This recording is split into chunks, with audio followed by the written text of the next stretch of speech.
Many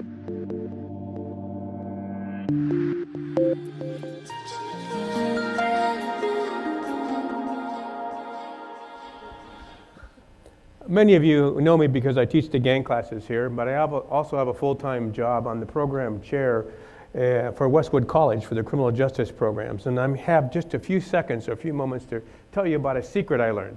But before I tell you and share that secret with you, by a show of hands, how many of you want to be happy, successful, and prosperous? How many? If you look around, everybody does. We all have the same goal. And that means we share a kinship together. We don't know it. We come from different countries, speak different languages, different cultures, but we share this kinship. And sadly, even though we're on the same trip together, from different angles, we don't recognize that kinship. You look around, how people don't look at you when you walk. Certainly it appears that we hate each other as we drive in this great country. And even here on campus, people cannot get out of the elevator before the students rush in. A simple courtesy that's not extended because we don't recognize this kinship. Now, I had to learn about this kinship in a very unique and hard way. On March 9th, 1998, I was awakened at 2:33 in the morning. The man on the other end of the phone said, and I quote, "Mr. Valdez, I'm First Sergeant Klein, 43rd Engineers out of Fort Carson, Colorado. I regret to inform you that your son, Joshua, has been severely injured and is in intensive care at the hospital."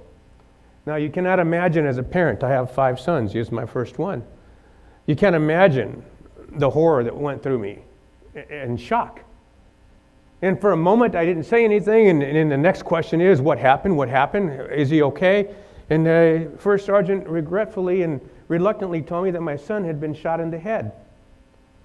And so somehow in this tragic moment, I find the strength to stumble downstairs and go to my office phone and try to get more information. And I don't know what to say. And the feelings are so overwhelming, you don't know what to do. Well, my son was active duty enlisted with the 43rd Engineers at the time. He'd just come back from his first deployment. He was stationed at Fort Carson in Colorado Springs. I was very proud of his accomplishments. And as I find out, the sergeant tells me he's a victim of a gang crime. Now, how ironic is that? I'm a gang investigator and my son's a victim of a gang crime. Needless to say, as soon as I could, I took the first plane out to California to Colorado Springs. And my father accompanied me. It was a very quiet flight. We didn't say much of anything. I reflected back on a telephone conversation I had with my son a couple of days earlier. He had just re-enlisted and was going to make the Army his career. In fact, he was so excited that he would get accepted to the Army Ranger School and jump schools. And I thought, what a wonderful thing. And at the same time thinking, am I ever going to see my kid alive again? When I got to the hospital, we were greeted by Army soldiers who escorted us, of course.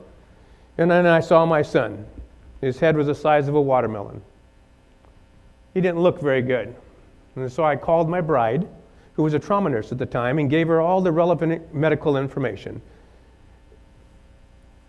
I remember how tenderly she told me we were going to lose him.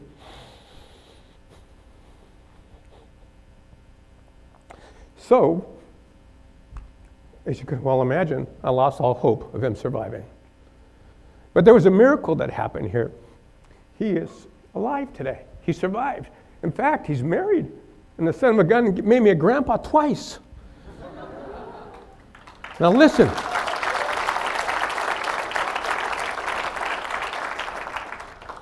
Even though this miracle was in front of me, he's a chemical engineer with an MBA from Pepperdine, I was blinded to it.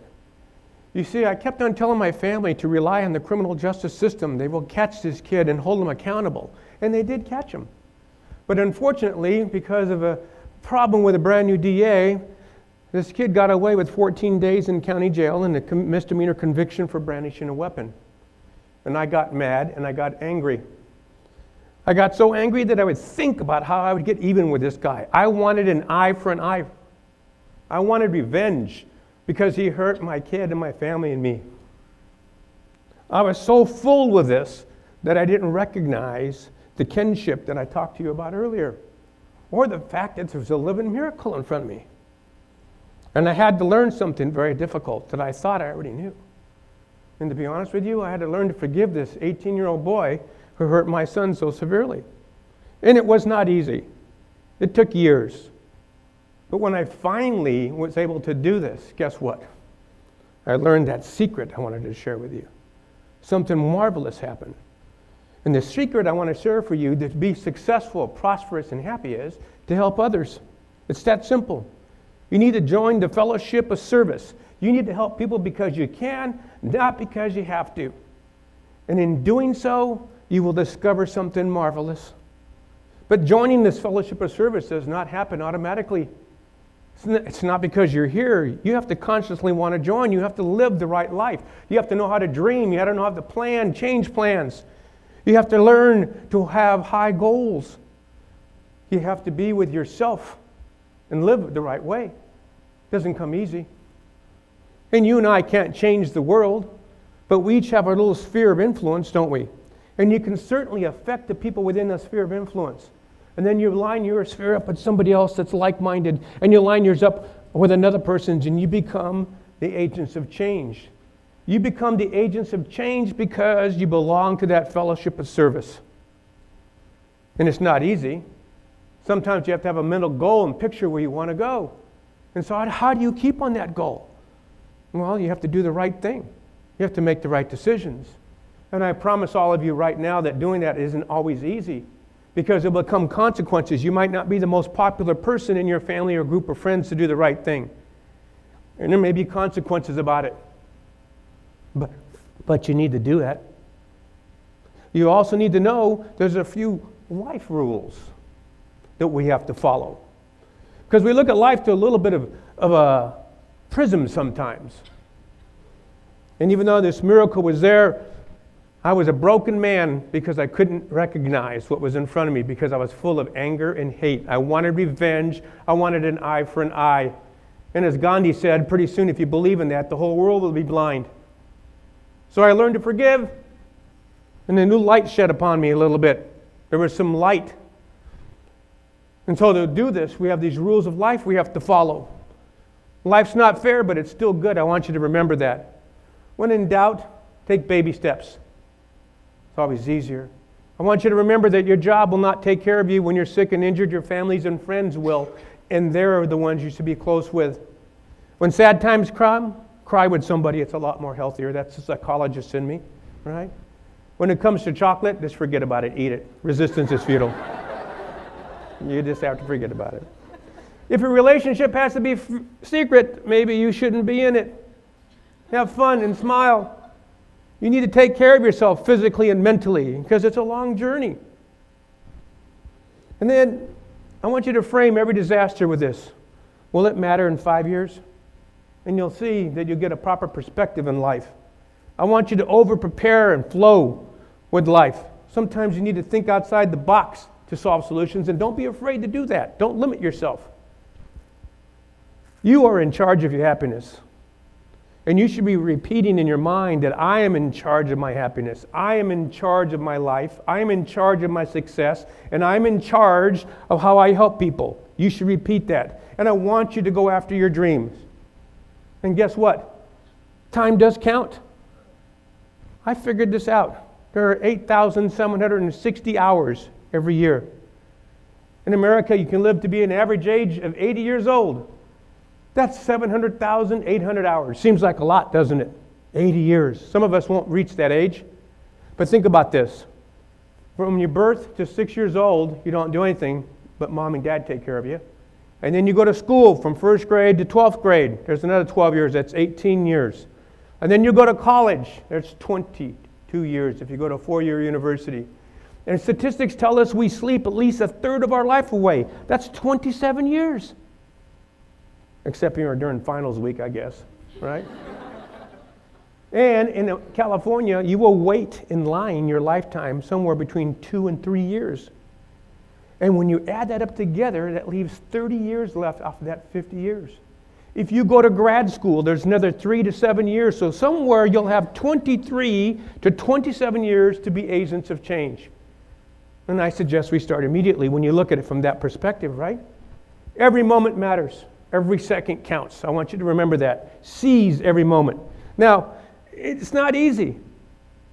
You're going to make mistakes. I want you to learn from your mistakes. I want you to have lofty goals. I want you to devote yourself to worthy causes and spend time in worthy causes. And if you succeed, you will know the triumph of great achievement. And if you fail, you will fail while daring greatly. And your place will never be amongst those cold, timid souls, and no neither. And I stole that from President Roosevelt from a 1910 speech he wrote. The challenge is this, and this is the secret. You're responsible for your life.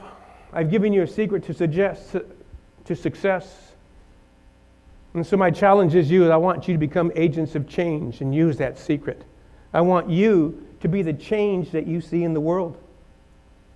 Now, I mentioned earlier I'm a gang professor. So I can't leave without having some type of gang class. So I want you to remember 5 words and 5 words only. I want you to remember all it takes is one. All it takes is one. I want you to remember that. Everybody say that right now. All it takes is one. All it takes is one. You will be the change in the world. All you need is one, and this is our hand sign. Isn't that a beautiful picture? How we influence life. And so I want us to greet each other on campus with a hand sign. Anteater Works, that'll be our name of our gang because we work and we'll help people. And all you need is one, and it'll be represented by this. Open palm, 5 fingers, right?